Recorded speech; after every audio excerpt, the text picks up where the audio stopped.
Hi, I'm Anne from Game Like a Mother. I specialize in games that can be played in 20 minutes or less, and I usually prefer physical copies of board games, but today I am sharing the top 10 app versions of board games that you can play on your phone. There are a lot of reasons to enjoy playing a game in app form. You can not mess up the rules if you're playing on the app. And a lot of them have really great tutorials, so it's a really nice way to learn the game if you get the app version of it. It's a lot cheaper to have the app version of games, and it is clearly a lot more portable, and you're already carrying around your phone anyway most of the time. There's greater variability in gameplay. For a lot of the games, you can just do more with the app version, and the speed of the game, you don't have to waste a lot of time shuffling or with setup or cleanup. All of that's taken care of. And some of the games on this list, the physical copies take 45 minutes to an hour to play, but the app versions just take 5 to 10 minutes. So I'm really excited about all of these games. Let's get started. First up, we have That's Pretty Clever, which is a dice game that kind of has the same feel as Quicks, but it's a couple levels up in terms of complexity and strategy. All you're trying to do is to have the highest score, and you are selecting dice on your turn, and there's an art to how you select the 3 dice you get, because lower dice are put aside and not part of your re-roll process, so you have to be really strategic about which die you're taking and when. But it's so nice as you're filling in your board. It feels very rewarding because you start getting to different places where you're getting bonuses that allow you to mark off other spots, or that give you re-rolls or extra dice you get to select. So it feels very fun and satisfying as you play. And the standard version of this game, you can play against other people if you have the physical copy. The app version is only solo player, but that's okay because you're going to end up being really good at this game if you play the app version on repeat. And there is variability as well because within the app, they have a variant version of the game available that you can get. And there are also 3 other versions of this game, That's So Clever, 2, 3, and 4, and they all have their app versions as well, so you can play them all and become just a master of the dice games. Next up, we have Railroad Inc. In this game, it is a roll and write, and you are rolling dice and trying to create the highest scoring network by drawing down the highways and roads pictured on the dice, and you're trying to connect a bunch of different exits and make this great grid. And then they have expansion dice like rivers and lakes that you can add in to improve, to have another element to the game as you play.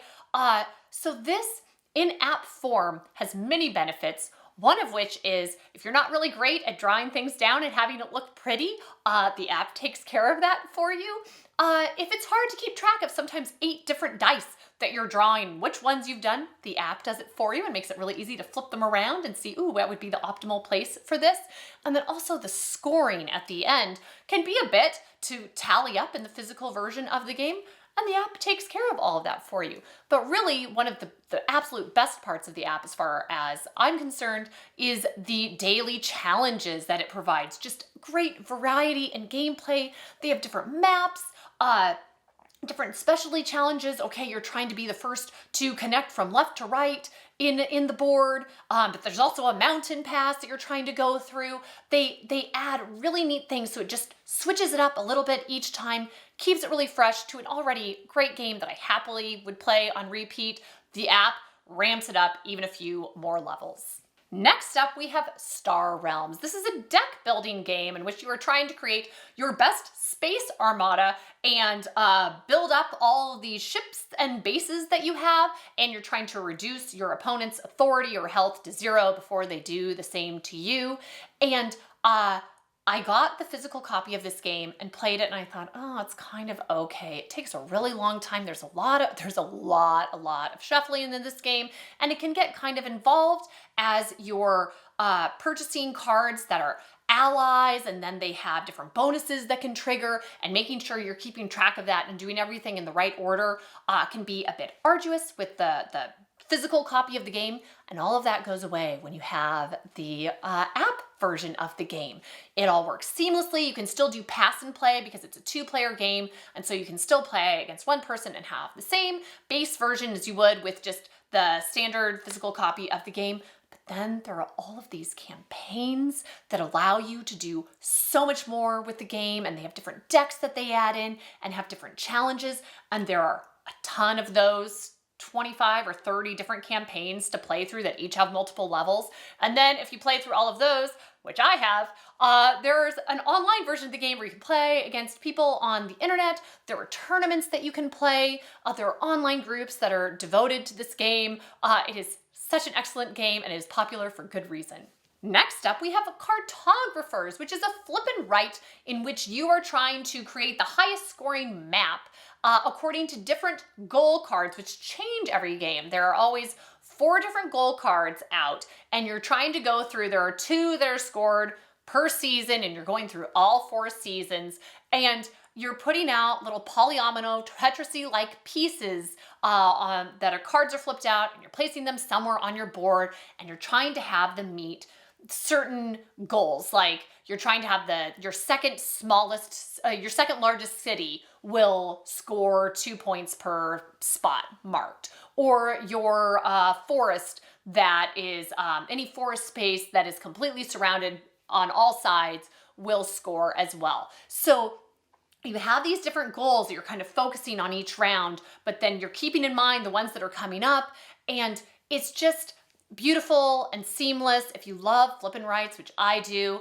this is in a lot of people's top 1 or 2 flip and writes. It's just a classic, and they have a variety of gameplay. There are different expansions you can get, and it just all works seamlessly in app form. It is single player in the app form, but that's part of what makes the flip and writes work so well. They work well, solo player, expansions can be put in, all very easy.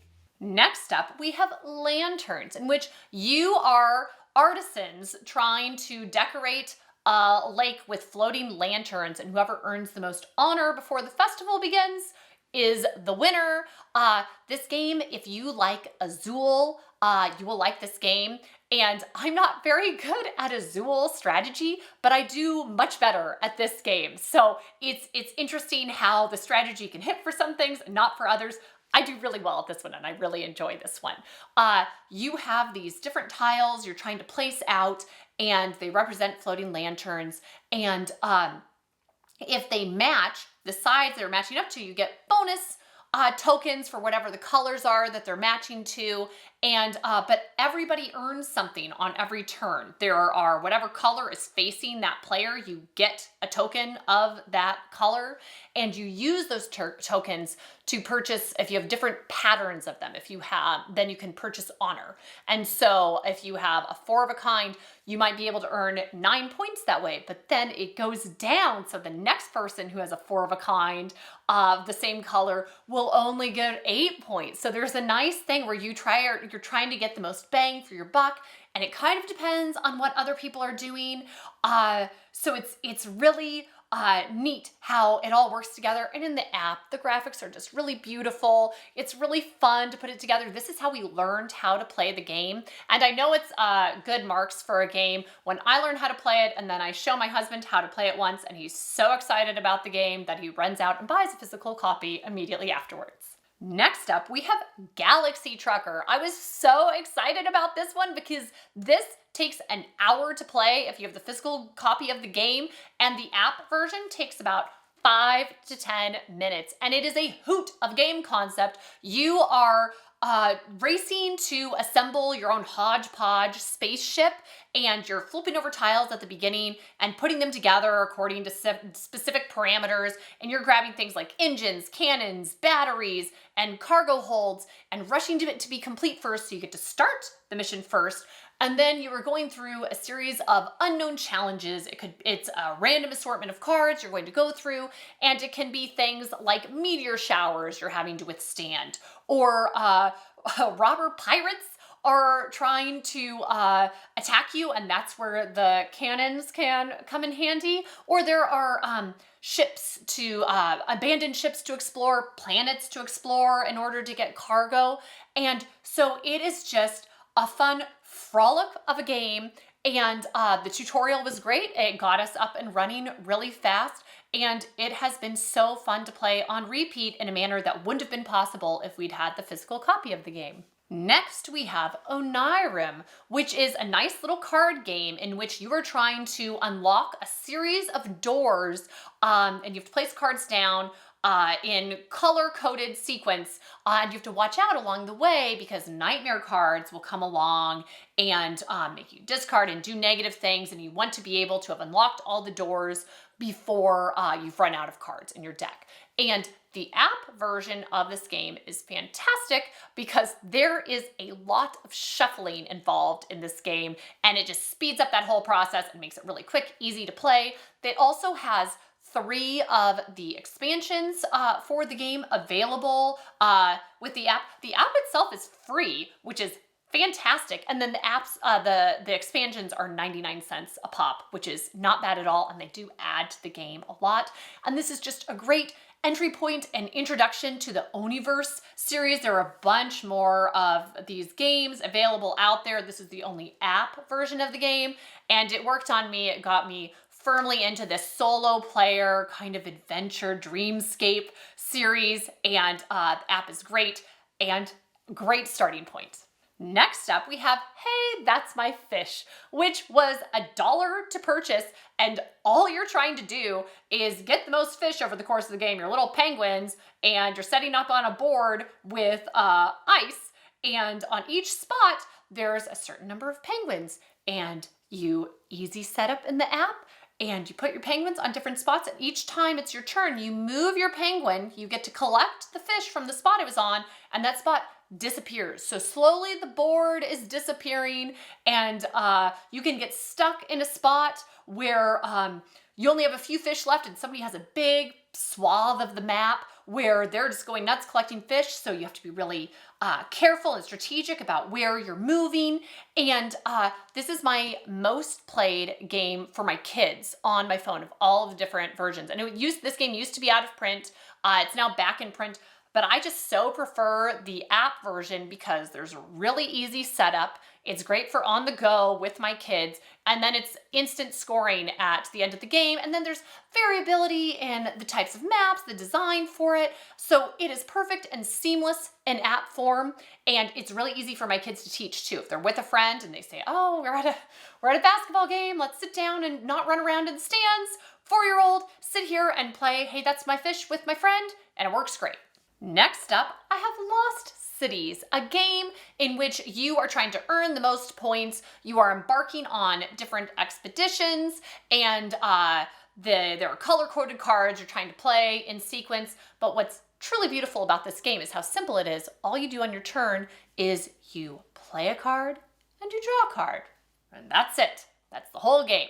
But there's enough to it where you can sometimes, there's like a push your luck element, because sometimes you'll say, ooh, I'm gonna play down this 7 on my yellow expedition. I don't wanna give the other card, discard the other cards, and that would maybe help my opponent. And then you play that 7 and then you draw the yellow 6 and you go, oh, I can't believe it. I could have had those points. There are elements like there are wager cards. You can make the expeditions worth considerably more each time. So it's great benefit or great risk depending on what you're able to play out there. And what I really like about the app version of the game is it provides some, I think, much needed or much appreciated variety in the gameplay, because it provides you with different goals that you're trying to do to get up to different levels of play. So it can be things like win a game where you use no wager cards at all, or win a game in which you use wager cards in every color, or win a game where you pick up a card that you've discarded, or win a game, the one that I'm working on right now is win a game with where you have negative points at the end of a round, which can happen, and it can be tricky to do that, but also win. So it's really nice. It takes a simple classic game and breathes a little more life into it just because of the variety it provides. And finally, we have Potion Explosion, in which you are trying to collect and combine ingredients to create potions in order to become the student of the year. And the different potions are worth different amounts, and you're trying to get the most points by the end of the game. And we love the app version of this because the physical copy of the game takes 30 to 45 minutes, and the app version just takes like 5 to 10 minutes. There's a great tutorial on the app. That's how we learned how to play this game. And we went out and got the physical copy of the game after getting the app because we liked it so much. But it is a big, burly box. It was kind of expensive to get the game. And we prefer the app version anyway because setup's all done for you. There's no setup or cleanup.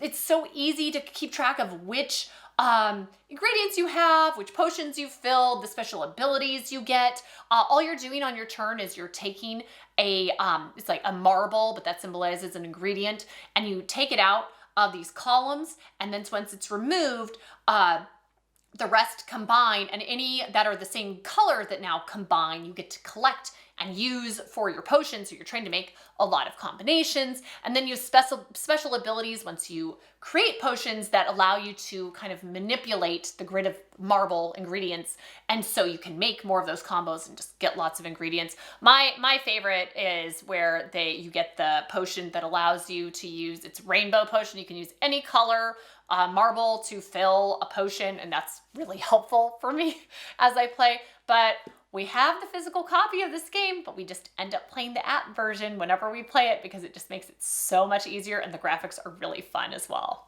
So that's it for my top 10 app versions of board games. There's a time and a place for a good app, and we just love all the games on this list. So hopefully you found one or two that you're excited to check out. Thank you so much, and I'll see you next time from Game Like a Mother.